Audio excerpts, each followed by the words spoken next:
Okay, so welcome back to class. Have a few administrative things to discuss today. We're getting pretty close to the end of the semester, so we have 5 class meetings left, basically 2 full weeks, and then we're pretty much into finals week. The plan for today is to start hypothesis testing. If all goes well, we'll probably get through Z and T test for the mean, maybe touch Z test for proportion. I'm not sure if we'll get quite that far today. Note that the supplemental video on bootstrapping from chapter 7. That's available on YouTube. So if you haven't checked that out already, take a look at that. It's on the same playlist as all of our other videos. So take a look at that video if you haven't already. And then near the end of the semester, I like to kind of just write out all of the rest of our schedule, just so that we kind of know what's ahead of us. And I think that helps, you plan a little bit better. I know that faculty tend to think that students are only taking our courses, but I know that you have a lot of other courses as well that you're trying to balance. So the plan for this Wednesday is to finish chapter 8, finish up hypothesis testing. So talking about testing for a difference between two means, that's kind of like chapter 9 is kind of a bigger chapter, but we're going to pick one small topic from there and discuss that. So we're not going to go through all of the different tests for difference between two means. That's a little beyond the scope of this course, but we'll give hopefully just enough of a flavor that you can get a feel for that. And then if you wanted to go further on your own, if that was something of interest to you, you could, or if you see it come up in another, future stats course or a future course in another program, that'll give you a little bit more of a foundation for that. We're also going to talk about some cautions and pitfalls for hypothesis testing. So that's a PowerPoint presentation that we'll go through on Wednesday. And we could spend more or less time talking about some cautions having to do with hypothesis testing and the interpretation and analysis of hypothesis tests.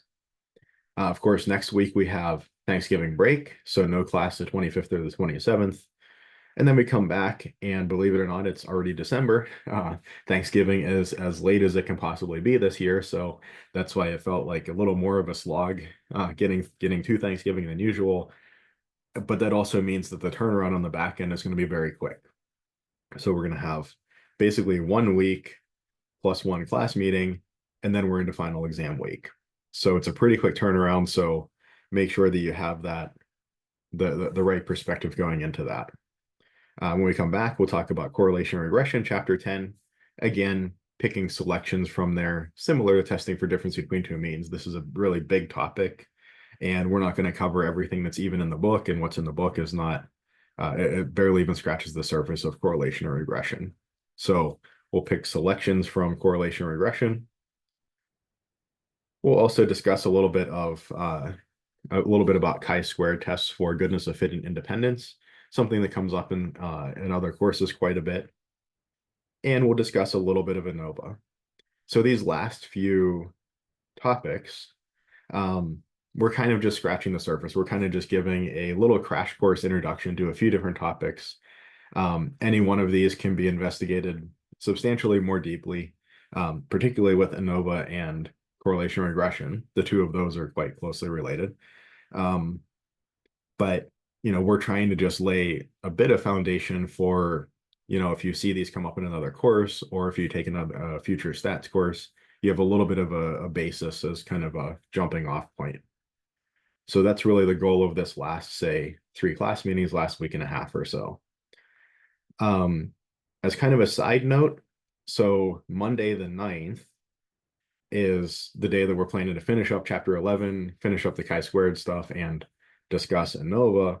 But final exam week, because I know that some folks, weekends work a little better for you. Final exam week is Friday the 6th through Friday the 13th. So I'm going to post the final exam on Friday, December 6th, and it will be up through Friday, December 13th at 11:59 p.m. And that way you have the weekend, you have, all day Friday the 6th and the weekend. If that works a little better for your schedule, or if you just want to kind of get one of your exams out of the way, I know that with on-campus courses, obviously there's much less time flexibility. So I try to be as flexible as I reasonably can in this course. So since the final exam is up Friday the 6th, I mean, it's a little silly to say that, well, we're not finishing the material until Monday the 9th. So I will post supplemental videos on the chapter 11 and 12 material so that you'll have access to that material if you want to knock that out ahead of finals week and finish up your final a little early. You can do that if you want to. And of course, if you want to take your final exam, say sometime between Tuesday and Friday of final exam week, the official final exam week, that's perfectly okay. Note that the final is not comprehensive. It's going to cover chapters 7 through 12. So we left off, we finished chapter 6 on the Unit 2 exam.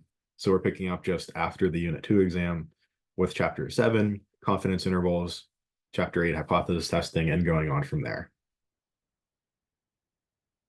So any questions about our plan coming up here? I think it's all pretty straightforward, but and we will do kind of, just a quick rundown reminder at the beginning of each course, especially if anything changes, or beginning of each class meeting, especially if anything changes. The quotes of the day today are one quote that we've seen before and another quote that we've seen the general idea before, but I think in the run up to final exam time, it's good to just remind yourself of these two things. One of my favorite quotes from my favorite professor, Bill Layton, good decisions come with experience. Experience comes from making bad decisions. So it's the end of the course. It's the end of the course for several of your courses. And chances are, if you were anything like me, maybe at some point throughout the semester, you made a decision you weren't super happy with. Maybe you got a grade you weren't super happy with. And you can either let that drag you down or you can learn from it, right? So, if you waited until the last minute to study and, didn't do so great on an exam because of that, well, maybe hit the books a little more, a little earlier this time around, right? Something like that. So what can you take away from any of those decisions that you would have rather made differently? And how can you use that to help you in the future? And also another idea on margin, you must create more margin so you have room for what's important, not merely urgent. So in other words, if you work a little bit ahead these next couple weeks, it's going to make final exam week go so much smoother for you.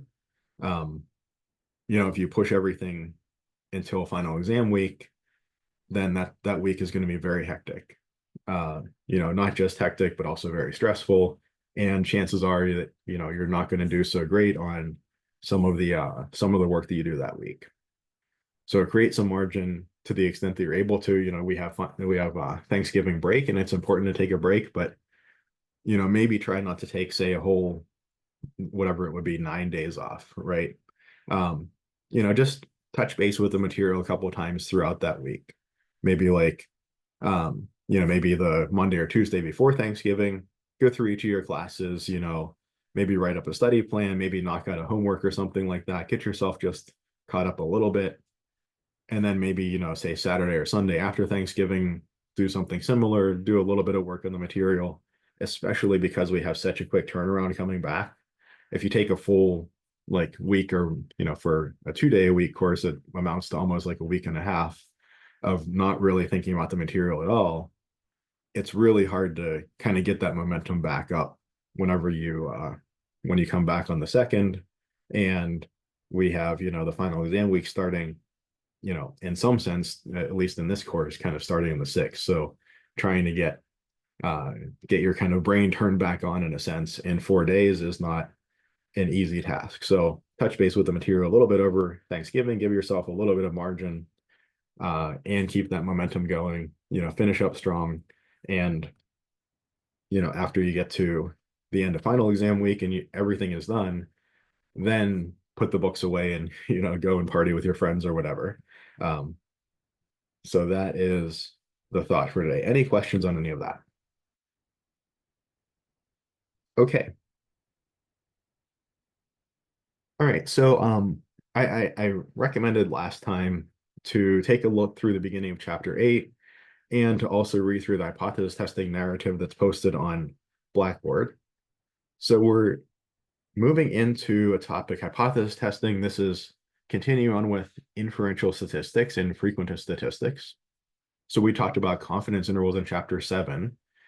And we noticed that I think the math wasn't too new. It was basically just solving normal distribution problems. Uh, but what we saw was that the thought process was a little different, right? Instead of thinking in terms of something like chapters 2 or 3, where we have, say, a data set, we have some observed data, and we're looking inside the data set, trying to describe that data set. We were in a sense looking outside of the data set. We were saying, well, I would like to know mu, but I have access to X bar observed. Um, I mean, my best guess for mu is X bar observed, but how good is that? Is it a really good estimate? Is it a really poor estimate? And that's what the margin of error gave us, right? So giving an interval estimate gave us a point estimate along with a margin of error. And that gave us a lot more information about how good that estimate is. And chapter 8 is in a similar vein. We're trying to make a decision in this case. We have two competing hypotheses. We're trying to make a decision about something. Let's just say, for instance, about whether the mean is bigger than some number or less than some number. And we have some experimental evidence, some data that we've collected from the world. We have maybe an X bar observed. We might look at X bar observed and say, okay, well, it's to the left of this number, so maybe it's more in line with the hypothesis mu is less than said number because X bar observed is less than said number. But it turns out that we want to be a little more careful than that when we are making an argument in favor of a certain statement.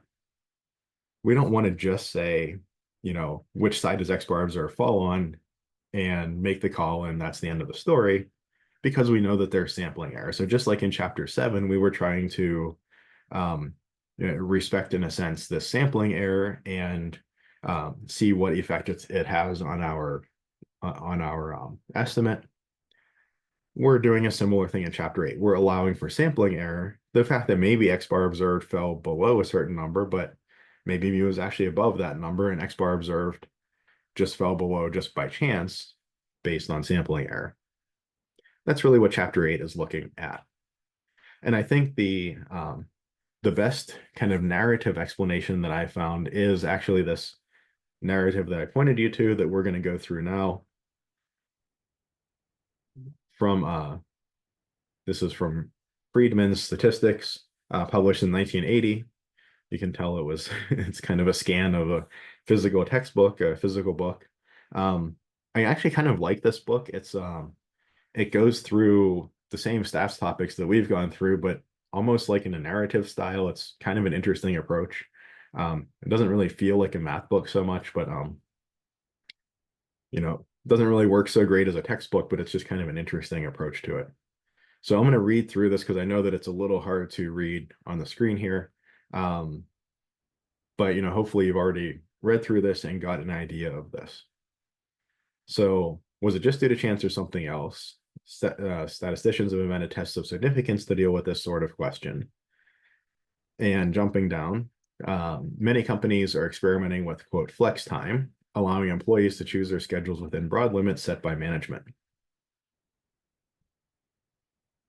Among other benefits, flex time is supposed to reduce absenteeism. Of course, a firm with many thousands of employees might have a hard time studying them. Keep in mind the context is 1980. I mean, today with all kinds of electronic logs, maybe this isn't as applicable 40 years later, but back then, it would be hard to study all this physical data. So a company with thousands of employees might have a hard time studying them except on a sample basis. Suppose that one firm knows that in each of the past few years, employees have averaged 6.3 days off from work, apart from vacations. This year, the firm introduces flex time. Management chooses a simple random sample of 100 employees to follow in detail over the year. At the end of the year, these sample employees are found to have averaged only 5.4 days off work. And the personnel committee is now meeting to assess the result. So we see that previously the number of days off work was 6.3, and our sample now showed 5.4 days off work. And essentially our question is, has the true mean actually gone down? And then, it's a bigger question to say, if we are pretty confident the true mean has actually decreased, is that due to the flex time policy, right? that's a bigger question than what we can answer here. But certainly if the true mean, if we don't think the true mean has gone down, then we're not looking for whether or not that's due to the flex time policy.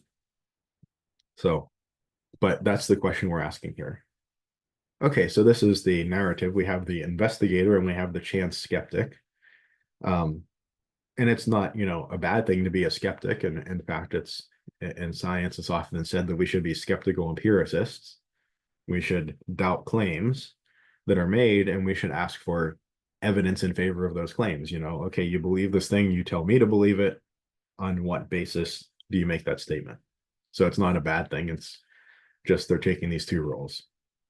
So the investigator says, among other benefits, flex time reduced absenteeism.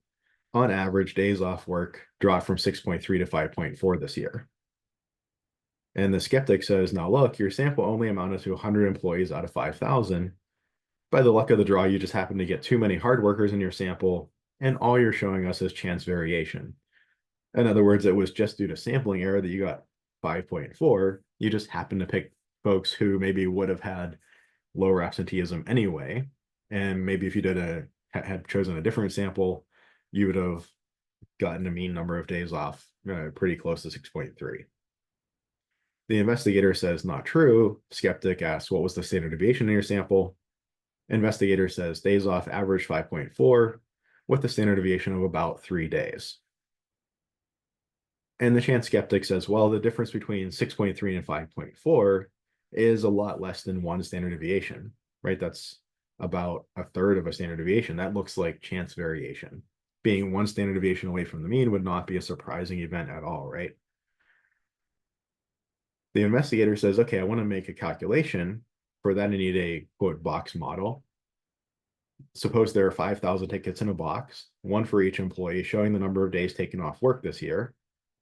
We drew 100 tickets at random from the box for our sample. And what we really know for sure is these 100 tickets. What we really want to know is the mean of the whole box, but we know the 100 tickets for sure. Is that agreed? Agreed. And what we're arguing about is the average of the 5,000 numbers in the box. You say it's still 6.3, and I say it's gone down. And the skeptic says, right. I say that by the luck of the draw, you got too many small numbers in your sample. The investigator says, I understand one more thing. We don't know the standard deviation of the box, but can we agree to estimate it by the standard deviation of that sample, call it 3 days? Okay. And this ties into, if we remember, we drew 100 tickets from the box, or we chose 100 employees to sample. So that's like an N of 100. And we talked a little bit before about in the confidence interval section, if we get an N of above maybe 30 or 50, the T distribution starts looking a heck of a lot like the Z distribution. And the additional variation from estimating the standard deviation in addition to the mean is not really that substantial. So that's kind of the argument that's being made here. We'll just, this standard deviation of 3 days is a sample standard deviation, but we're basically just going to suppose that it's the actual standard deviation because N is big enough. We're supposing it's a reasonable thing to estimate one by the other. So the investigator says, fine, now the standard error for the sum of 100 draws from the box is square root of 100 times 3, or 30 days. So the standard error for their average is 30 over 100, or 0.3 days.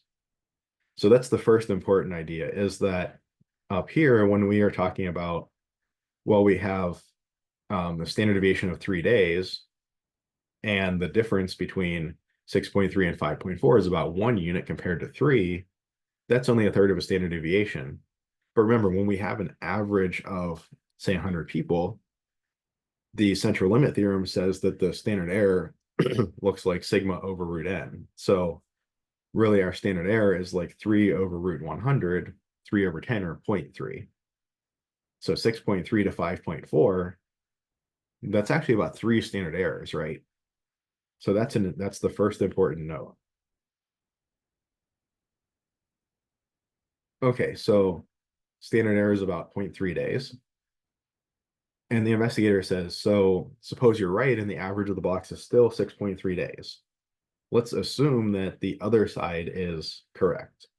Let's assume that, the argument we're trying to make that the mean has gone down is not correct. We give the benefit of the doubt to the other side. Then he's saying, well, we have to expect the average of the sample to be around 6.3 days, and we're off by 3 standard errors. Here's the little z-score calculation. X bar observed 5.4 minus the hypothesized mean of 6.3 divided by the standard error of 0.3. That's -3. That's 3 standard errors below the mean. And he says we have enough draws here, so we can use the normal approximation and so on. The area to the left of -3 is 1/10 of 1%, so about 1 chance in 1,000. And here's the really important part of this narrative. He says, now you have a hard choice to make. Either you can say that the average of the blocks is still 6.3 days. You can kind of dig in your heels, stick with that status quo hypothesis where the mean is still 6.3 days, or you can agree that the average of the blocks went down. But if you stick with the 6.3 days, you need a minor miracle to explain our data. There's only 1 chance in 1,000 of being this far below our expected value based only on sampling error. So it is possible to get a sample that looked like ours with the mean still actually being 6.3 days and not having gone down. But the chance of that is 1 in 1,000. It's extremely unlikely. And if the mean has gone down, that makes the sample that we observed more likely. So the skeptic asks, what do you think the average of the blocks is? The investigator says, I estimate it to be 5.4 plus or minus 0.3 days. So he's going with X bar observed plus or minus 1 standard error. That's his choice for confidence interval. Maybe we would say plus or minus 2 standard errors would be more like a 95% confidence interval, but something along those lines. We have a small reduction in days off work here, but a real one. In other words, we do think that this mean has decreased over the last year. And it can't really just be dismissed as chance variation. This is the third important part here. So does this prove that flex time reduces absenteeism? And the investigator says, no, but we proved, or I would much rather say provided evidence. We've provided evidence. We've provided statistically significant evidence that absenteeism really went down. It wasn't just luck of the draw. So did we tie this directly to flex time? Not necessarily, right? We just looked at these numbers. Maybe the company made 10 different policy changes, right? They implemented flex time. Their managers are being, more diligent. They, whatever they have, a reward system for showing up or whatever it may be, is it due to flex time necessarily? Who knows? We would have to do more investigation to tease that out. But we are reasonably certain that absenteeism actually has gone down. We've provided statistically significant evidence in favor of that claim. Okay.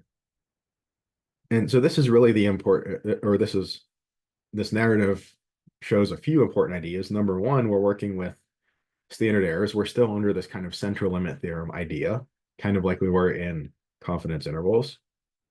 Number two, we are giving the benefit of the doubt to the other side. So we're saying, okay, assume that the mean is still 6.3 days. How unlikely would it be to get a sample like we got if that was still the case? In this case, it would be extremely unlikely, and it would be more likely if the mean was actually lower, if the number of days off had actually decreased. And the third thing is that we've provided statistically significant evidence in favor of the hypothesis we wanted to prove. We haven't really proved it, right? We haven't formally proved it. We haven't guaranteed that it's true, but we've given an argument in favor of it. Now, people can chip away at this argument. They could say, well, there were some assumptions that have to be true for this argument to be valid. Are those assumptions true? Maybe, maybe not. They could say, just like confidence intervals, well, why did you choose a 95% confidence interval? Why not a 99% or a 90%? There's a similar choice that has to be made here. So people could chip away at the argument in different ways, but internal to the argument, it's a solid argument. Okay, so I think my recommendation would be after we go through class today and we look at the actual mathematical calculations and work through some problems, I think it's actually a good idea to go back and reread that narrative in light of this to, to see where everything pieces together. I actually really like that narrative. So um, I was um, I was gonna like write up my own version, but I'm like, no, I mean, I think it's only right to just use the original version because that's what, gave me that idea. So, okay, let me get my windows sorted out a little bit here.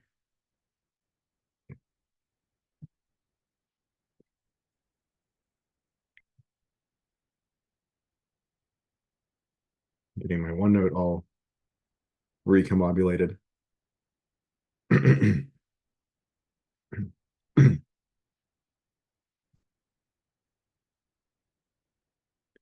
Okay, there we go. All right, so I think this narrative was helpful. I think it's also helpful to think in terms of a jury trial analogy.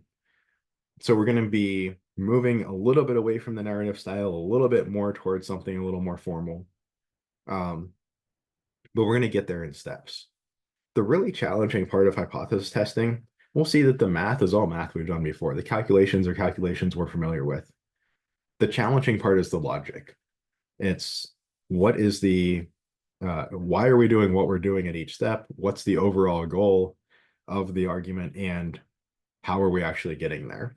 So that's why we're taking more time to set up the idea. We're taking a couple different stabs at a couple different approaches here, at trying to understand what's the overall goal of this argumentative technique.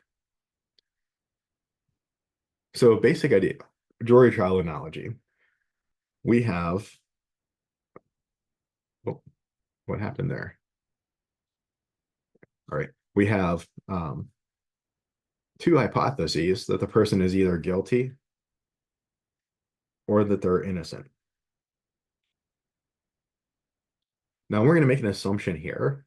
We're going to assume that if we were omniscient, if we had perfect knowledge, we could determine whether the person is guilty or innocent, right? I mean, in reality, the law is quite complicated and there's gray areas in all of this, but we're going to assume that it's, in theory, it would be perfectly clear if we had perfect knowledge. We would know, okay, this person's guilty or that person's innocent. So the person's either guilty or innocent. I don't know why my OneNote is being so wonky today.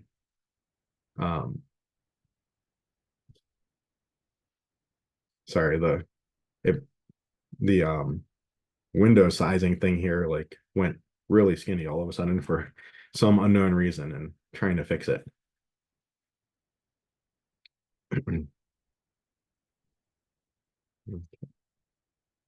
All right.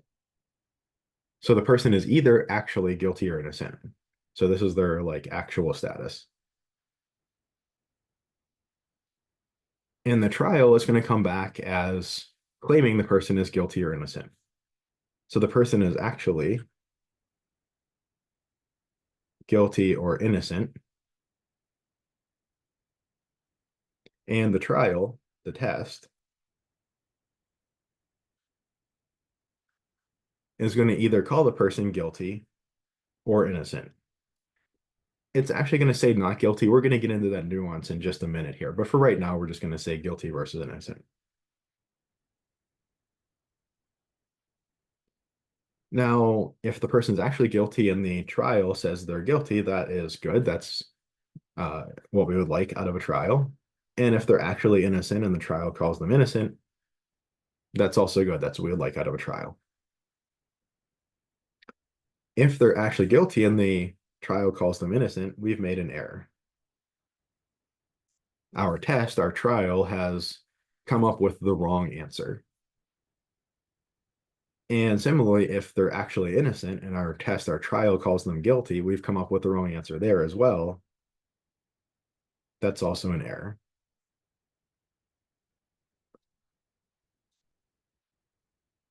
Okay, so one thing we kind of realize, I think, um, is that there is a bit of a trade-off between these two error rates.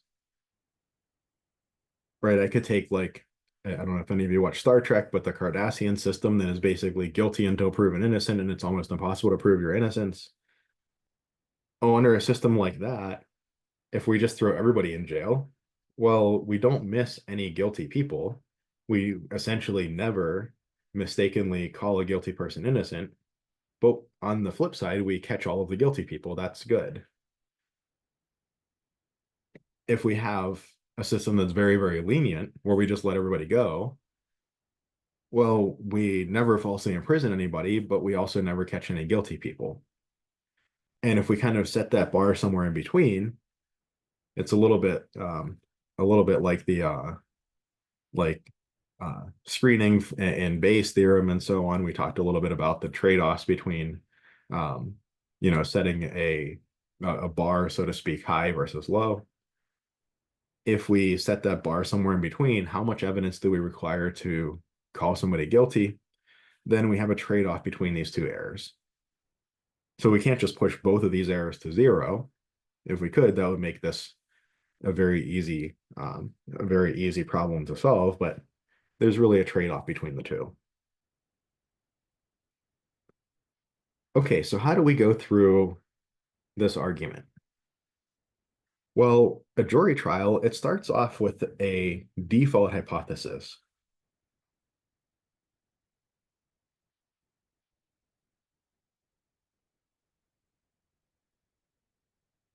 of innocent. So in other words, when the person walks into the trial, when the accused walks into the trial, they're presumed innocent, right? There's a presumption of innocence, as it's called.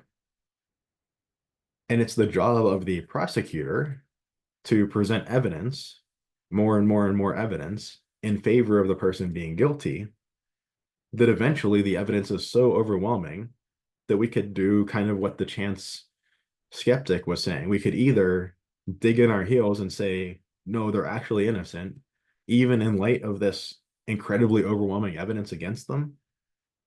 That would seem kind of silly for all of this evidence to just by chance or something line up against an innocent person.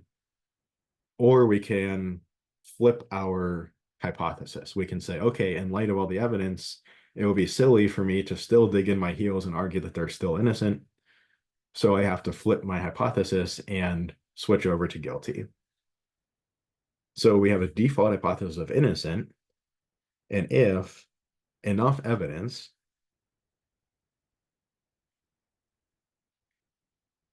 of guilt is presented, then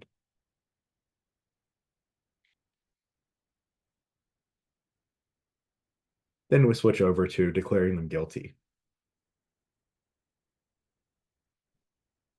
So we have two hypotheses that are competing, guilty versus innocent.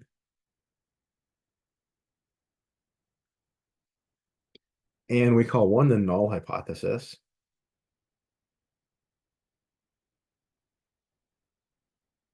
We typically refer to it as H sub 0 or H naught. That's it, letter H, capital H for hypothesis with a subscript little 0. So H naught, this is like H naught, like NAUGHT, that kind of naught.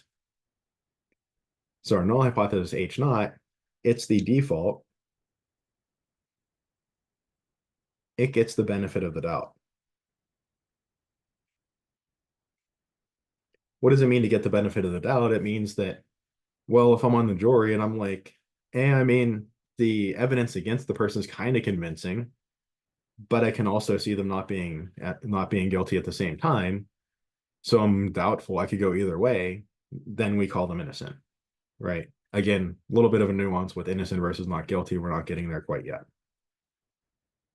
right? So if I'm on the jury, if I'm doubtful, if I'm like, I can kind of go either way, I vote innocent.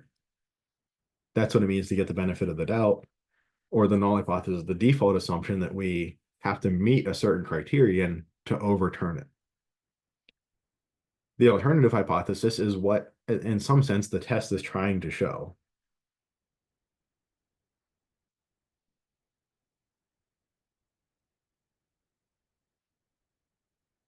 The alternative hypothesis we typically refer to it as H subscript 1, or sometimes H subscript little a. But to me, HA looks a lot like H naught, number one, and also like 0 versus A kind of seems to me to be a strange way to index two different things. So I usually refer to it as H naught for the null hypothesis and H1 for the alternative hypothesis. This is what we're kind of, in a sense, trying to prove.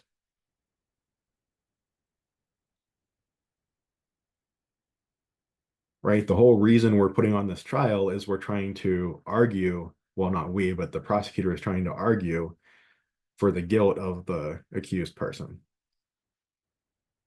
So that's what the test is trying to prove. That's what we're trying to provide evidence in favor of, is this hypothesis H1. So this might seem like a bit of a silly setup, right? What we want to prove in some sense, if we're scientists and we come up with a new drug or something and we think that it works, that it cures some disease, the H1, the alternative hypothesis that we're trying to prove is that, yeah, the drug actually works. The null hypothesis will be something like, no, the drug doesn't work. So it seems a little silly that I like make the default assumption, I give the benefit of the doubt to the opposite of what I'm trying to argue. And then I try to show that in light of the evidence that null hypothesis is so silly that you couldn't possibly hang on to that. You have to switch over to the alternative. It's essentially an argument by contradiction. It's an argument that if you chose the null hypothesis, the statistical result that you would end up with would be so unlikely that it would be absurd. And therefore, we should switch to the alternative hypothesis instead. Another name for argument by contradiction is reduction to absurdity. So that's kind of the idea, is that, you know, we're saying we want to prove H1. We have two hypotheses, the null and the alternative. We give the opposite side of the argument, H naught, the benefit of the doubt. It gets to be the default. And I collect a sample. I try to meet some high bar of evidence, of proof. If I can meet that high bar of proof, if I can show that under H naught, this sample would be very, very unlikely to achieve, and it will be more likely under the alternative hypothesis, then I can reject H naught in favor of H1. I can get rid of the null hypothesis and say it would be silly to dig in our heels and say that H naught must be true in light of the evidence that we actually see from the real world. Therefore, we should switch to H1.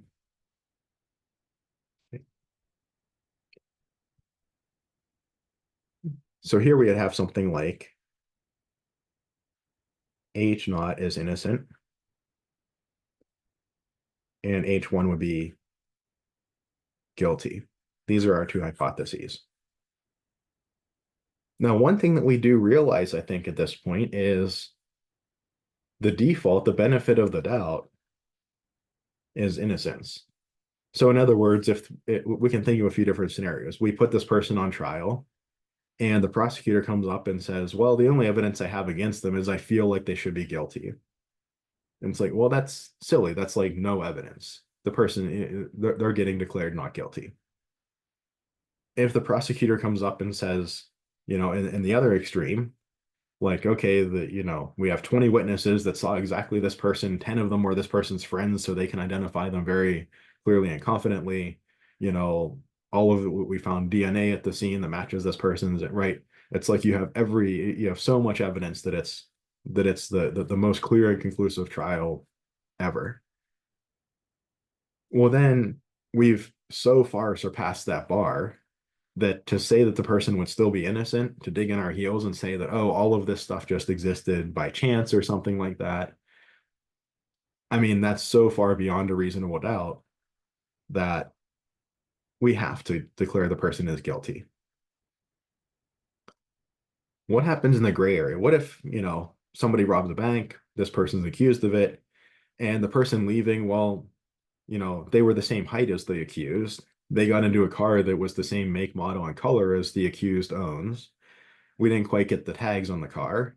Nothing, we didn't get a good picture or anything of them, but and whatever, the accused was seen spending a bunch of money in a bar later that night, and like that, and that's all the evidence we have.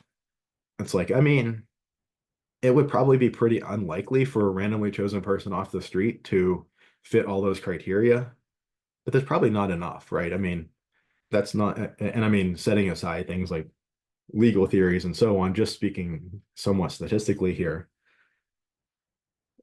maybe we're thinking, okay, I mean, maybe I think it's even more likely than not that this is the guy that robbed the bank. But is it so unlikely that they're innocent that I would say that it's absurd to say that they're innocent? Well, no. Maybe if I had to bet, if I had to put money down and say, is this the person or not, I'd bet on them being the person. Maybe I'm 60% sure that they're the person. Maybe I'm 85% sure that they're the person that robbed the bank. But that's not quite enough to surpass that bar. Maybe the bar that I want to meet is like something along the lines of I'm 95% confident they robbed the bank. That's my bar to call them guilty. Even if I'm 80% confident they robbed the bank, I mean, I'm pretty confident. Like, I wouldn't bet that they were innocent, but that's not quite enough to overcome that high bar to declare them guilty. So then we would vote innocent in a sense. And now we can see why it's called not guilty. It's not really that the trial showed beyond a reasonable doubt that they are innocent. It could be that there's a gray area. We're pretty suspicious. We think the guy probably did it, but it's not quite enough evidence to surpass that high bar to overcome the benefit of the doubt given to innocence. So the trial either comes back with not guilty.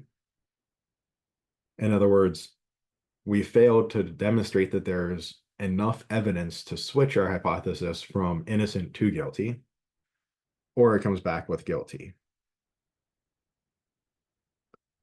This is a really important thing to understand about hypothesis tests, this kind of reality. If we looked at a continuum from like complete innocence to complete guilt, there's kind of like three segments here. There's like, I think they're innocent. There's like, I think they're guilty. And there's a lot of, I'm not really sure.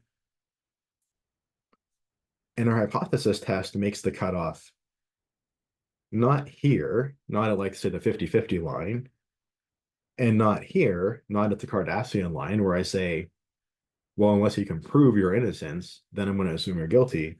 Our hypothesis test makes the cutoff here.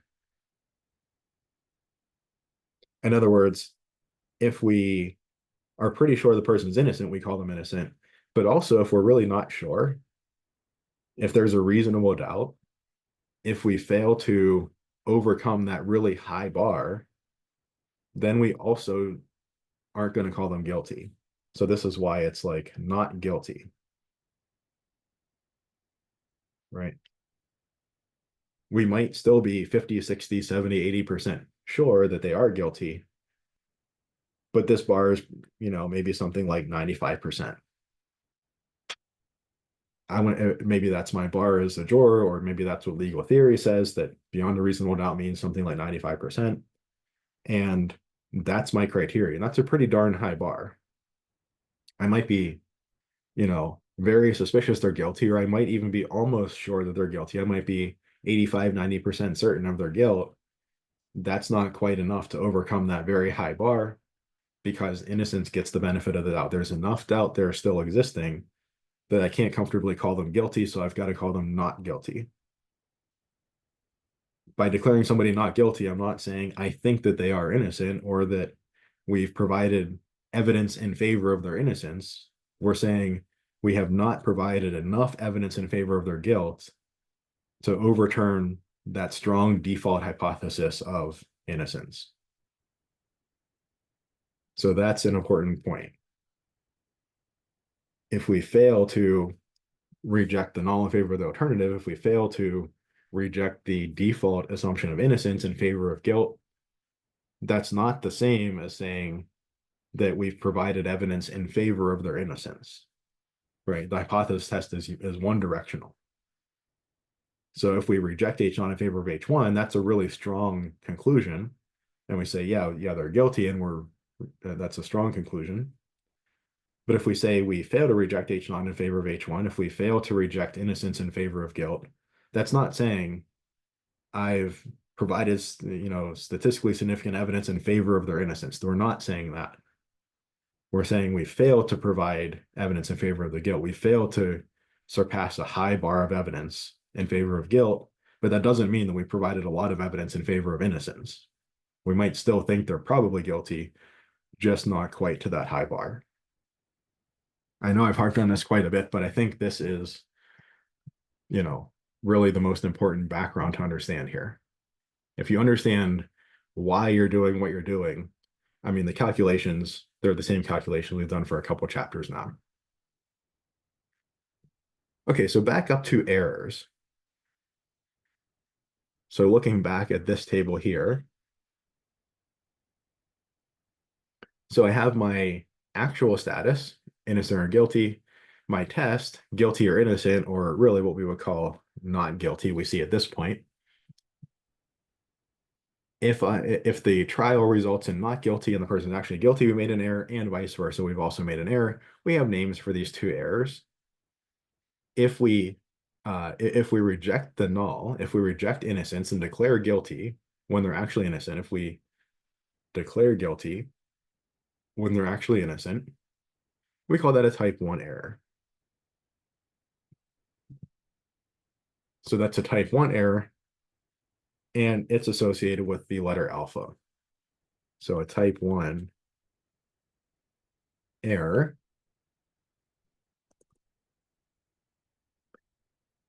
is we reject H naught, but H naught is actually true.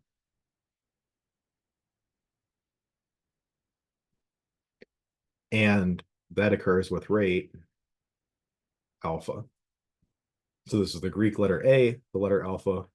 It's closely related to that alpha that we saw in confidence intervals. On the other hand, the other way we can make an error is if the person is actually guilty and we declare them not guilty. That's a type 2 error. Type 2 error.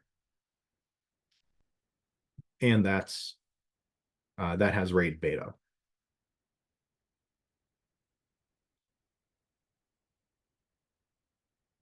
Type 2 errors, we fail to reject H naught, but H naught is false. And that happens with rate beta. So this guy is lowercase Greek b, beta, alpha, beta, the first two letters of the Greek alphabet, which is where we kind of get the word alphabet from, alpha and beta. Somebody said in one of my classes several years ago, they started talking about the fish and the monkey, and I'm so confused. They're like, what are you talking about?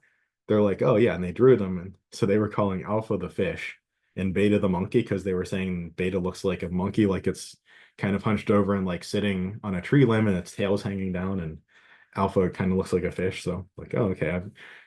I never made that association before, but I thought it was kind of funny, and I think about it every time that we talk about this stuff now. But so if you want to internally call it fish and monkey, I suppose there's nothing wrong with that, but we'll call it alpha and beta. Okay, so just a really quick summary here. H naught is the null hypothesis that gets the benefit of the doubt, and H1 is the alternative hypothesis. It's the thing usually that we're trying to prove, and we need to show statistically significant evidence in favor of H1 in order to reject H naught. So for instance, H naught might be something like innocent or not guilty, and H1 is guilty in the jury trial example. We presume the defendant is not guilty and only declare guilty if there's significant evidence to overturn the presumption of innocence, only if there is evidence beyond a reasonable doubt. Again, if we fail to prove guilt, that's not proof of innocence. we've just failed to meet a very high bar in favor of guilt. We still might, be more convinced than less that the person is guilty, but just not quite to that high bar. Again, there are two ways to make an error. Note that the so-called power of the test is 1 minus beta. That's an important characteristic of a test in experimental design. So if we're actually looking to run a test, some pharmaceutical experiment or something, there's a phrase called, powering the study. Oh, we need to power the study.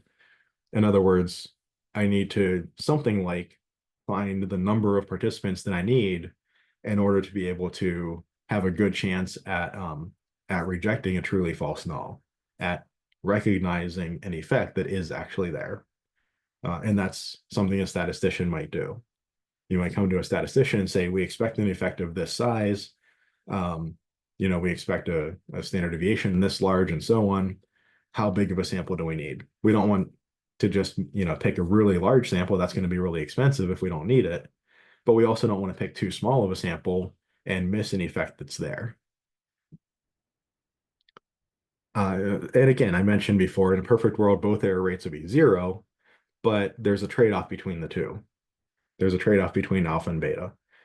To push one of them down, the other one's going to pop up, all else equal. And we can get away with decreasing both, but we'd have to be willing to do more work. We have to be able to take a larger sample to push both alpha and beta down.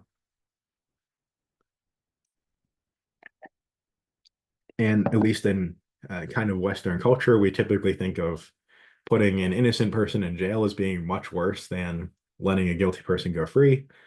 So we often tolerate a small alpha at the expense of a larger beta. We often are more willing to let guilty folks go free so that it's less likely that we jail innocent people. In a screen for a disease, the opposite is often true. Right? In a screen for a disease, my default, my null hypothesis might be that the person does not have the disease, and my alternative that they do. And I'm going to be much less likely to dig in my heels and say they don't have the disease, especially in a screen, where the consequence of telling somebody, okay, I'm suspicious you have the disease, like we're going to switch over and we're going to assume you have the disease.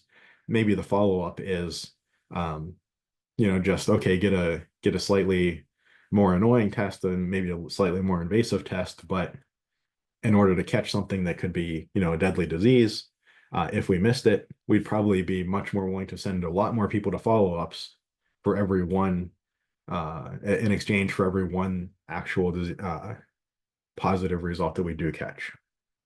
So, and there are 3 tests that we'll cover in chapter 8, z-test for mu, t-test for mu, and z-test for proportion. Okay, so we have gone through kind of a couple examples with really no numbers. I mean, the narrative had a few numbers in it, but it wasn't a really precise calculation or anything. Now let's take a look at an actual example here. We're actually going to solve the same example in 3 different ways so that we're holding something constant. We're holding all of the other pieces of the example constant, and we're going to look at 3 different ways we can evaluate this hypothesis test, this claim.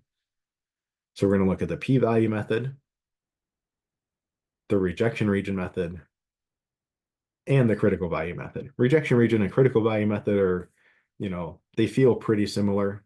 The p-value method is a bit different from those two. And so here's our example. It's reported that the national average credit card debt is $3,262. College believes that their students have less credit card debt than the national average. They would like to say, make this claim in marketing materials. They don't want to just make the claim spuriously, though. They don't want to just say this because they feel like it's true. If somebody challenged them, they want to have some data and some argument to back up their claim. So they take a sample and they obtain the following information. They take a sample of size 50 of their students. They obtain an X bar observed of 29.95. And we'll assume that we know the standard deviation, population standard deviation is 1100. So at a first glance, we might say, okay, do we think that our credit card debt is less than the national average, 3262? Well, our point estimate of 2995 is less than 3262. A naive argument would be, well, since X bar observed is less than 3262, we have evidence that our average credit card debt for our students is less than the national average, and we can make the claim. But that doesn't respect the fact that there's sampling error at play here, right? It also doesn't respect the idea that we want to give the benefit of the doubt to the opposing argument, the opposing side of the argument, to make the conclusion stronger.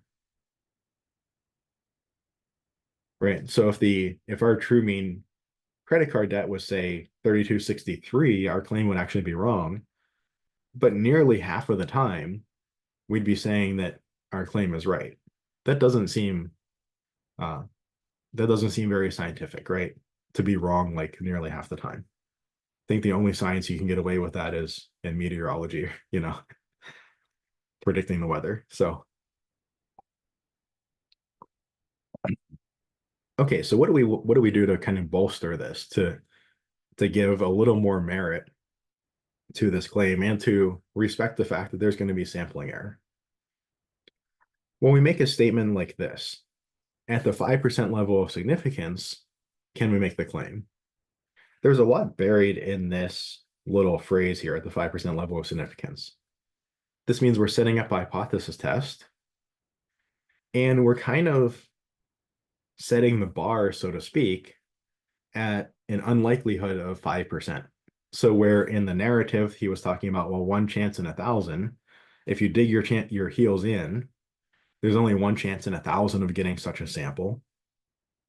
What we mean by at the 5% level of significance here is set up the hypothesis test and say, if a person were to dig their heels in and say that the claim we want to make is wrong, that the null hypothesis continues to be true, then how unlikely would it have to be? How unlikely would our sample have to be under that hypothesis for us to say that's an absurdity and we should switch hypotheses? Well, in this problem, that answer is 5%. It's very important that this number, 5% here, we did not do anything to get this. We didn't do a calculation and come up with 5%. We didn't, this is a decision that has to be made. It's an experimental design decision. It happens to be the case that 5% is a very common level of significance, probably the most common by far. 1% and 10% are also fairly common. There's nothing in theory wrong with choosing a 3.75% level of significance, but nobody does. So kind of like confidence intervals, 5%, very common. 1 and 10% you see sometimes, and anything else you basically never see. Similar kind of thing here. And we'll talk about that in our cautions with hypothesis tests. That's one of the things we want to be aware of, that this number is kind of chosen arbitrarily in some sense. Okay, so my question is, if the claim I want to make is not true, then is the sample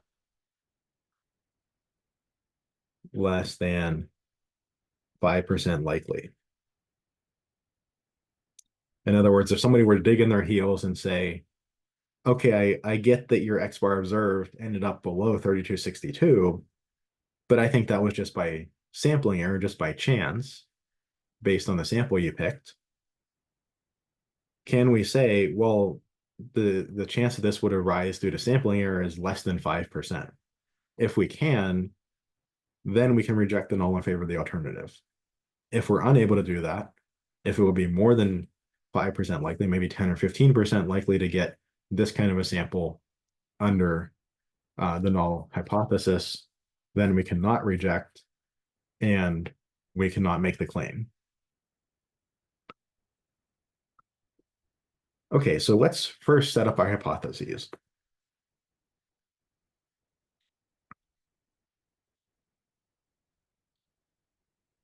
we're making a hypothesis or a claim about the mean.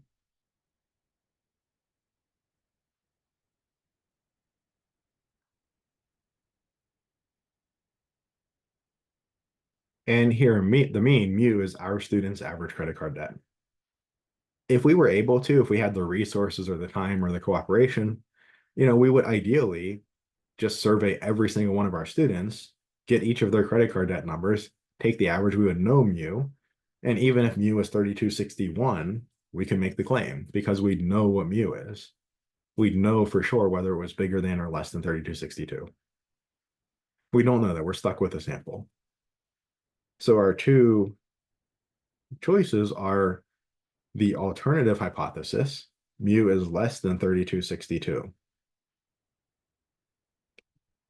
This is what I want to show.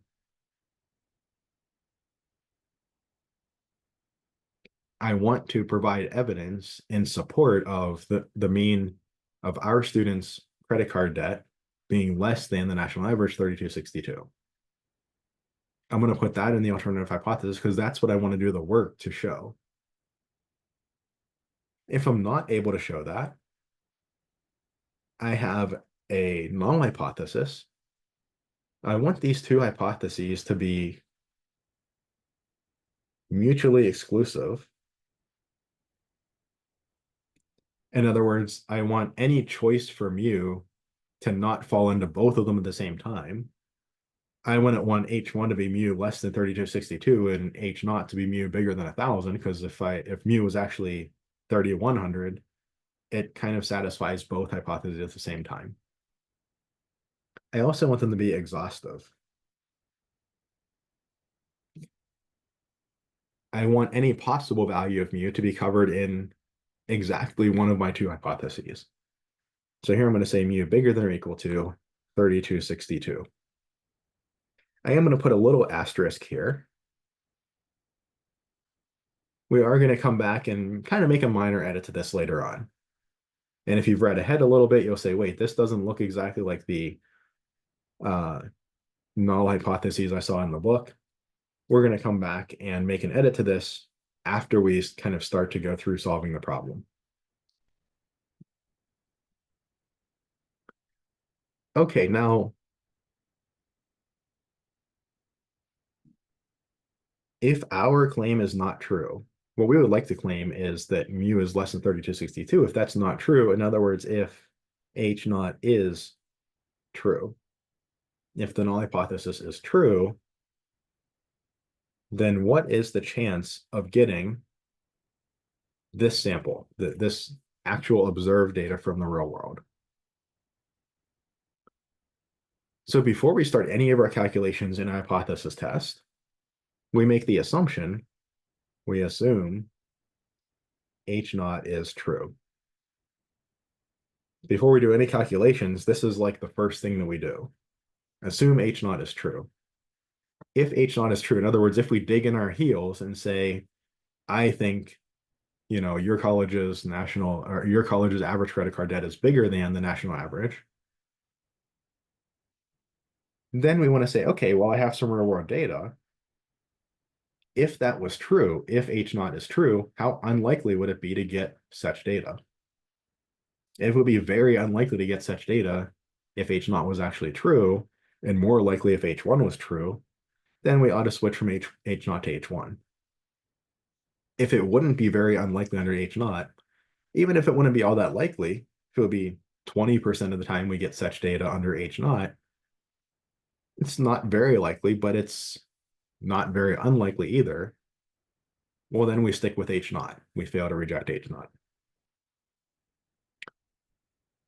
So let's assume H0 is true. I have some information about X bar.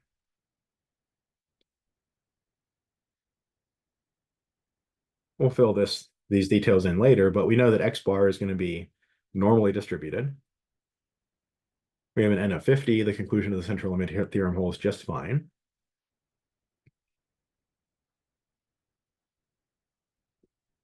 Oh, sorry.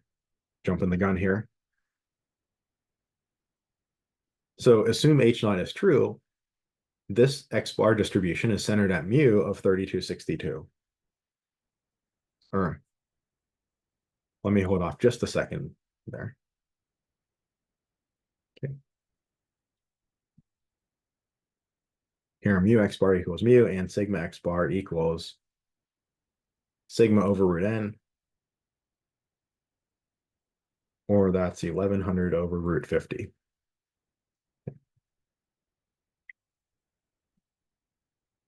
Now, X bar observed from up there is 2995.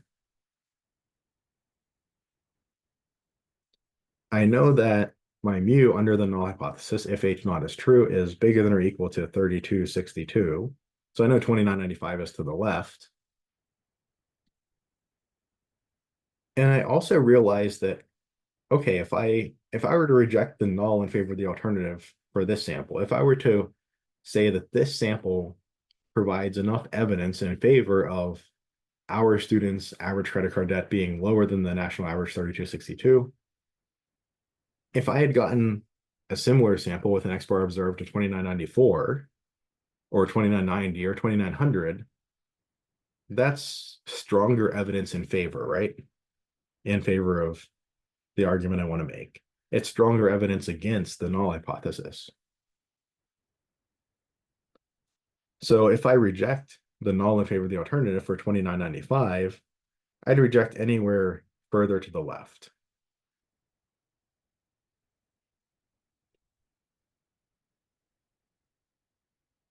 So if I reject the null in favor of the alternative for 2995 for X bar observed, I'd also reject for 2994 or 2990 anywhere further to the left. That would just be better or stronger evidence against H naught and in favor of H1. But notice that this is an error. I assumed H naught is true, and by reject, I mean reject H naught. If H naught is true and I reject H naught, I've made an error.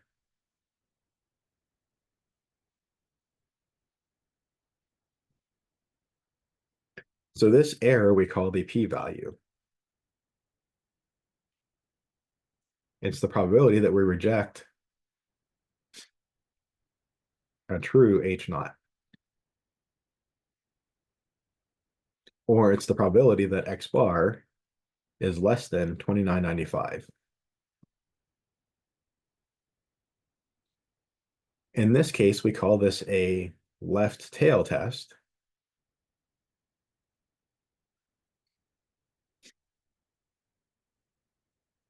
Because we see our resulting area is in the left tail. That inequality comes from this inequality, essentially. So this is a left tail test.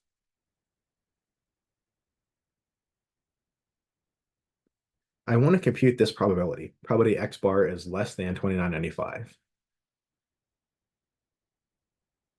And I want to know, this is the error, right? This is if I dug in my heels and said, I think H naught is actually true,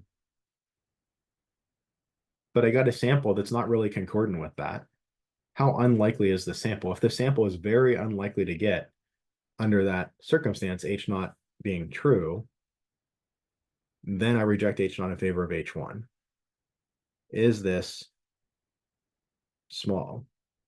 In other words, is this less than 5%?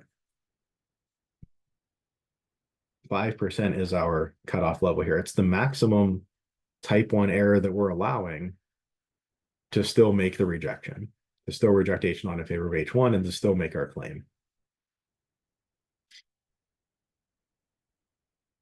Now, one thing that I notice is if I just say that mu is bigger than or equal to 3262, this doesn't really give me a center to my distribution to work off of. But I might also notice that if I pick a number bigger than 3262 for mu, say 3300, then my normal distribution shifts off to the right. And this area here, this green area, gets smaller. So the most benefit of the doubt I can give to H naught the biggest I can make this green area is to choose mu to be that borderline number.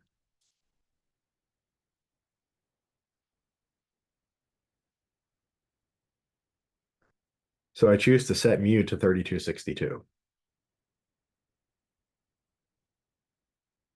So coming back up here, I know we're bouncing around quite a bit. This first problem, we're kind of developing the method while we're going through the solution.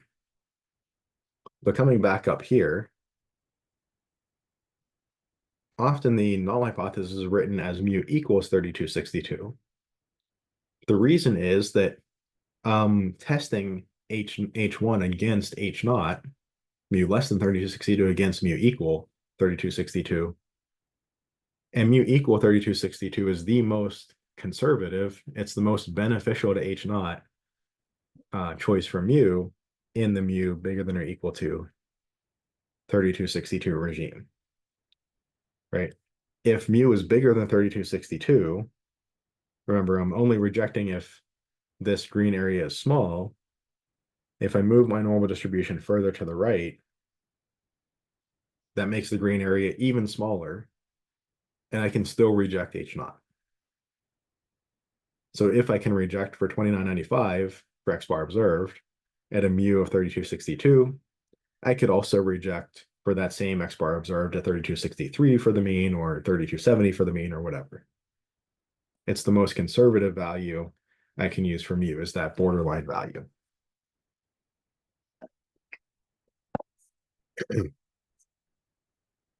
Okay, so I think I have everything I need now to compute my p-value and ask whether it's less than 5%. So my p-value,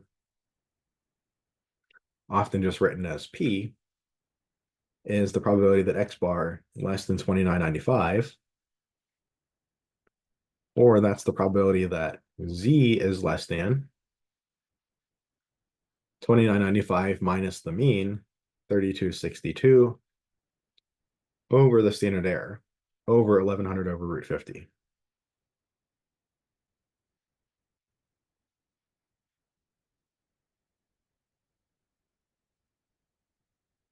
All right.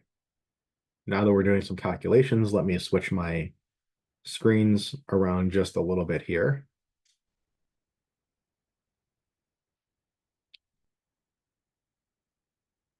Oh, question in chat. How many questions is the final? The sample final exam, I'll have up in the next couple weeks or so, next week or two, and that'll give you an idea how many questions are on the final. So I haven't made the final exam yet. Okay.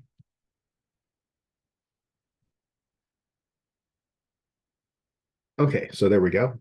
We need to do 2995 minus 3262, and then divided by 1100. We could either do divided by parentheses, 1100 divided by square root of 50, or that square root of 50 that's in the bottom in the denominator can flip up to the top as a times square root of 50. Or you could do 1100 over square root of 50, get that number, and then take the quotient. So a couple different ways you could do this operation here. Just make sure that you get parentheses in the right place if you need them. This gives me about negative 1.72. Oh, oops. Skipped a step there. Probability Z less than negative 1.72.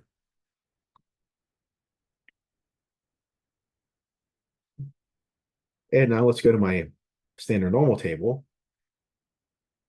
I am looking for the area to the left of a negative z-score, specifically negative 1.7012. This is 4.27%.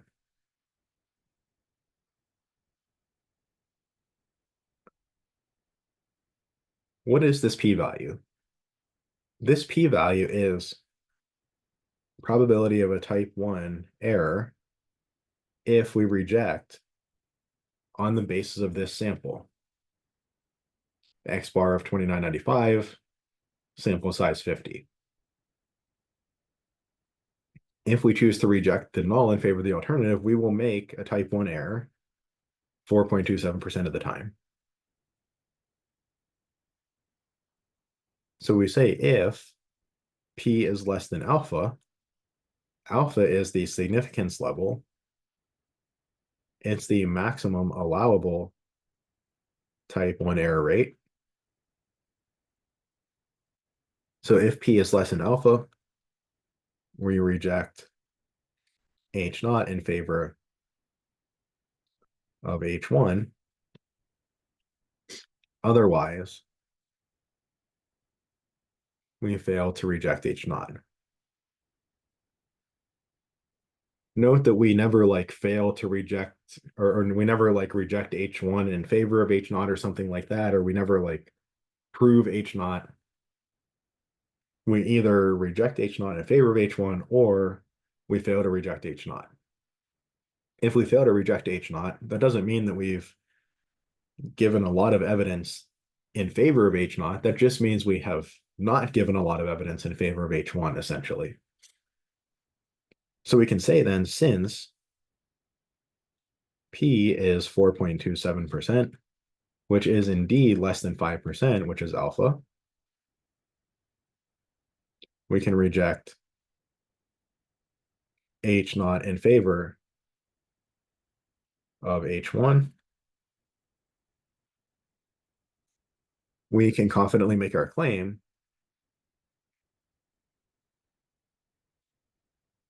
that mu is less than 3262. We can put this in our marketing materials, and if a competitor or somebody were to challenge us, we could show them this sample along with this analysis and say we've demonstrated this at the 5% level of significance. So that's our evidence. So this is the conclusion of a hypothesis test. The statement that we can reject h naught in favor of h1 at the 5% level. So at this point, we've completed the problem. We've completed the problem using the p-value method, and we're going to look at a couple other ways that we could have completed the same problem. We're keeping the same problem just to keep some consistency, so we can really see the difference in how the methods approach the problem rather than, having different problems that we're competing with as well. Give me 1 second here.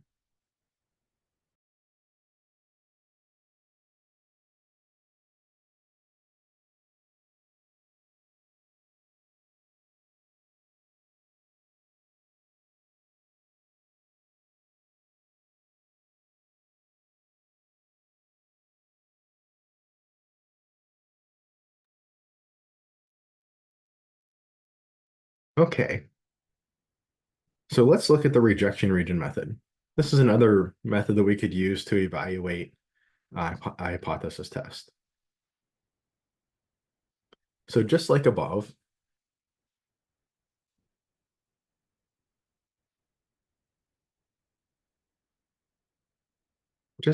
we have to set up our hypotheses. So here h naught and h1.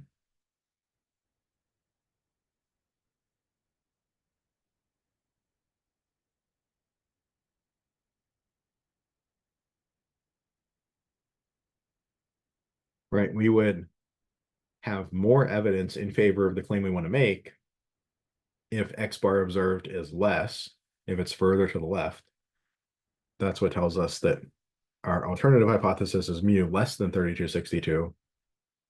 Our null then is mu equals 3262, which really encapsulates the mu bigger than or equal to 3262. It's the most conservative of those mu's. If I can reject against an h naught of mu equal 3262, I could also reject against an h naught of any bigger mu. Let me bring my sample down here.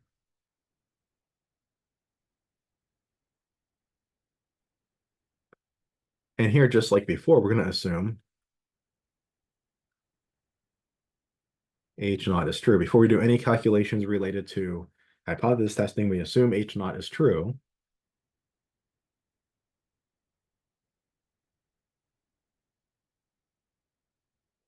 This means that X bar is normally distributed with mu X bar of the null hypothesized mu, 3662, and sigma X bar is 1100 over root 50.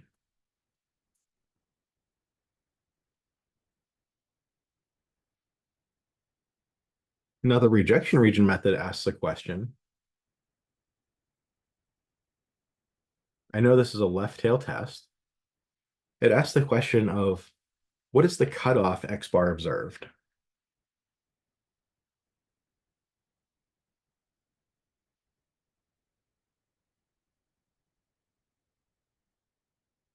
In other words, what is the largest that X bar observed could be? What's the closest X bar observed could be to the mean? Or what's the weakest the evidence could be and still generate a rejection? So I have some left bound here.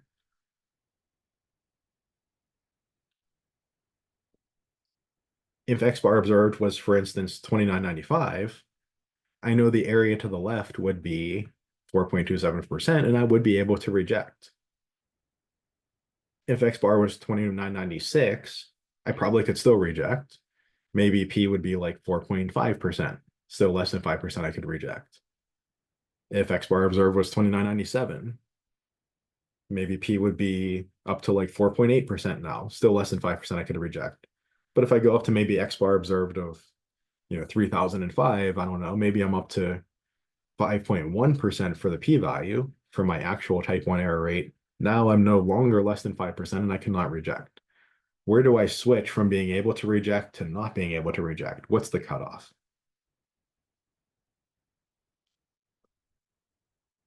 So in other words, I want to find L so that I have exactly alpha, my significance level, area to the left.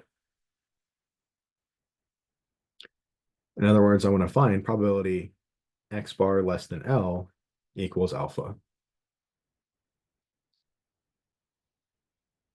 Well, I note that this is just the 5th percentile of the distribution, right?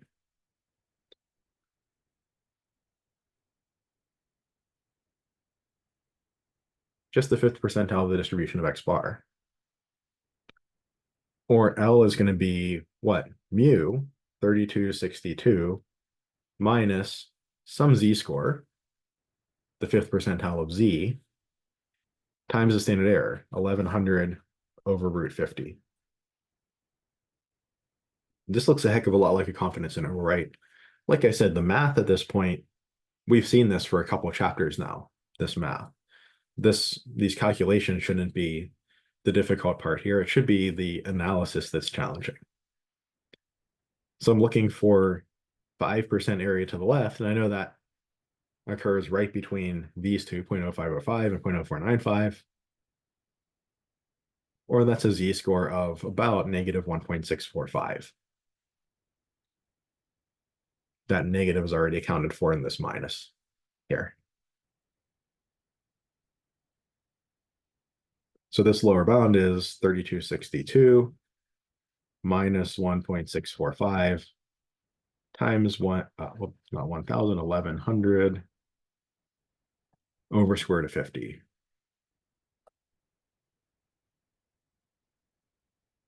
That looks good.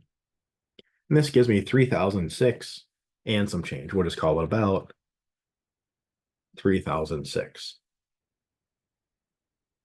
Now my decision criterion looks a little different. If X bar observed is less than L,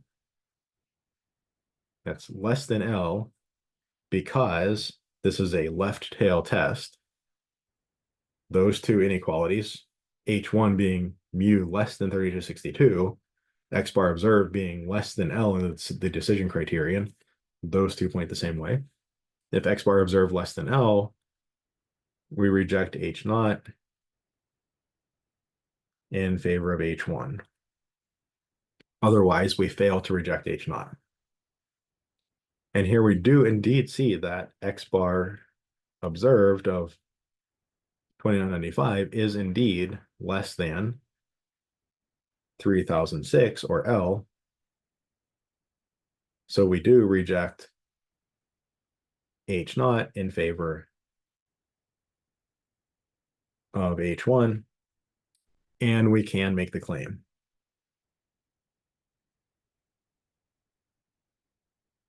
Another way to say this would be that we have provided statistically significant evidence at the 5% level that the true mean credit card debt for our students is less than the national average.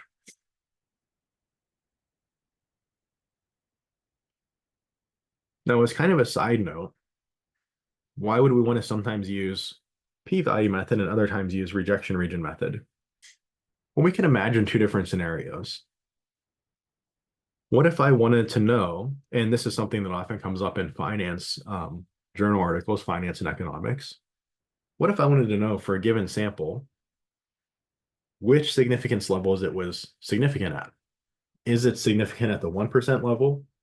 Is it at the 5% level? And is it at the 10% level? A lot of times you read finance journals and they'll give something like one superscript asterisk if it's significant at 10%, two asterisks, it's hard to say, if it's significant at 5%, and three asterisks if it's significant at 1%. How many asterisks should this thing get? If I just do the rejection region, I have to compute a different rejection region for each level of significance, 1, 5, and 10%. I have to do the problem 3 times. If I find a p-value,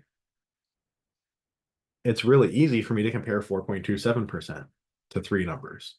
Yes, it's less than 5%, so it's significant at the 5% level.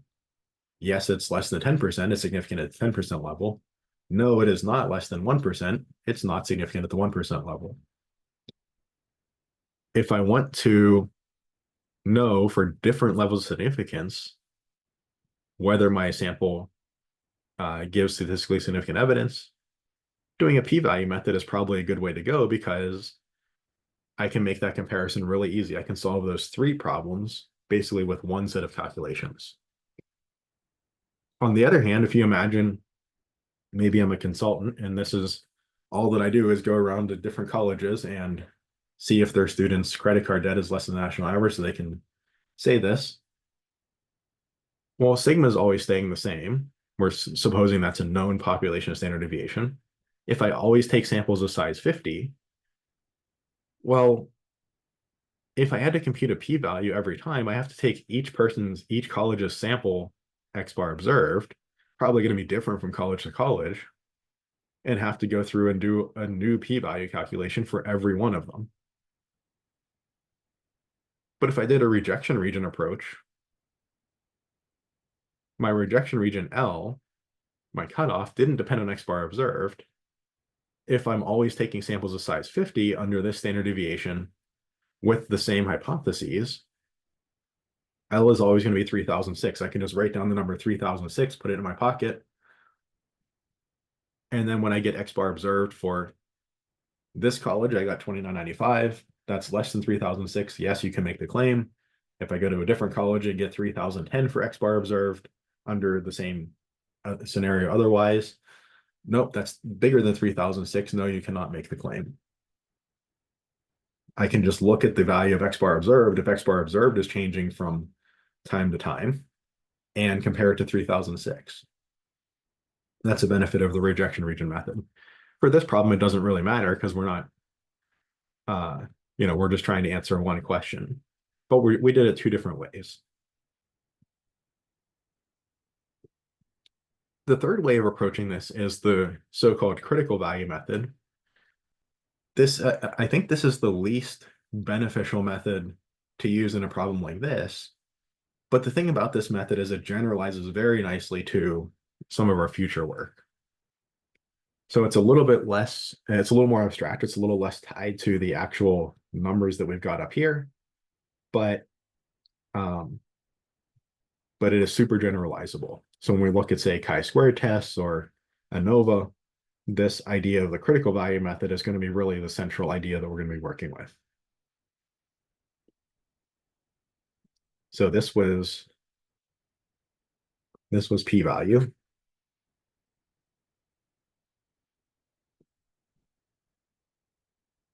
This was rejection region.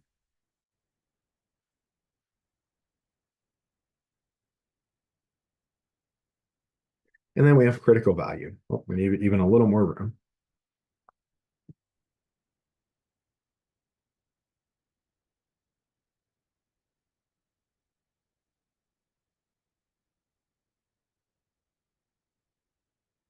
To the critical value method. Again, we set up our hypotheses, which I'll do quickly here.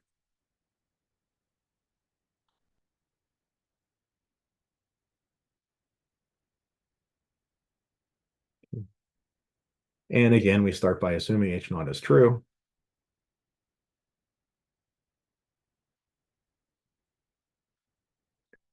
And basically what we do with the critical value method is we do basically like a rejection region method, but instead of working in X bar,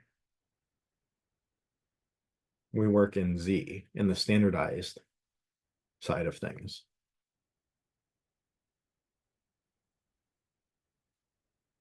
So instead of saying reject if X bar observed is less than L, we're going to say reject if a Z observed is less than a Z critical. Again, because mu less than 3262, that's why Z observed less than Z critical. We will see examples of right tail tests and of two tail tests in the future, but we're just starting with this one. So what is Z observed? It is X bar observed minus mu naught, the null hypothesized value of mu, over sigma over root n. That's what Z observed always is.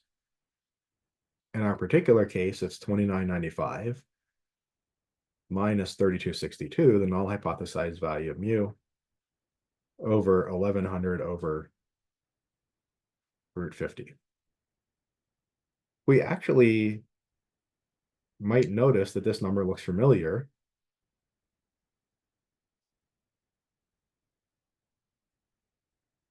That's what we got up here, right? This really is Z observed. It's the Z score associated with X bar observed, negative 1.72. We already did that calculation. So this critical value method kind of, we see some of the calculations for it in the p-value calculation, but we see that this feels like a rejection region analysis.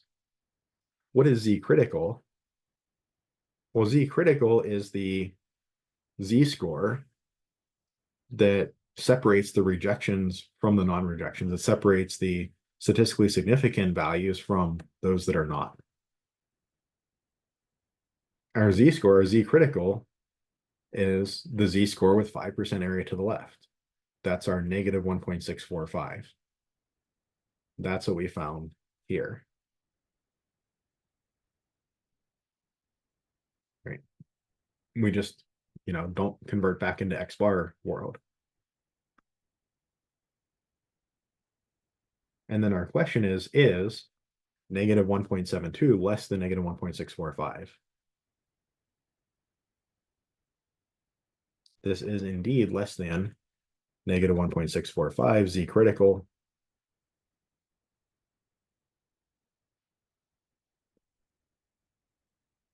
So we reject H naught in favor of H1.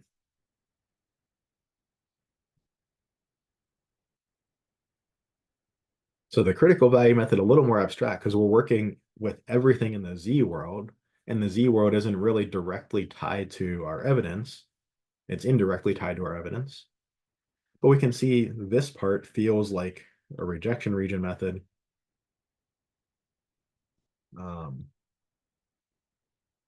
But this calculation here showed up in the p-value calculation. So it uses kind of some aspects of both of them. But the critical value method pretty much is just like a rejection region method. But but where we do everything in the Z world.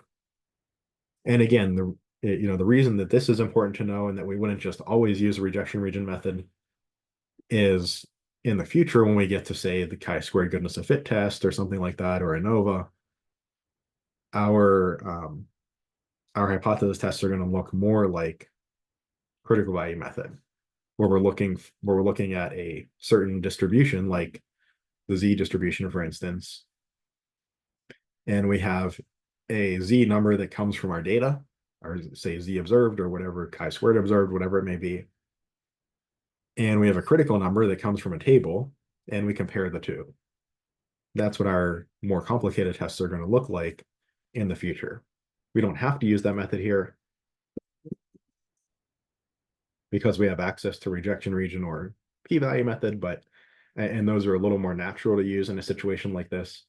But it is important to realize that critical value method is out there to use in the future. All right, any questions on anything from today? So we spent a lot of time kind of discussing the logic behind this. When we come back, we didn't get quite as far as I expected, but not a big problem. When we come back, we will go through example 2 here, which will be a two-tail test. We'll see that overall the concepts are basically the same. There is a little nuance that we need to take into account, but not a big deal.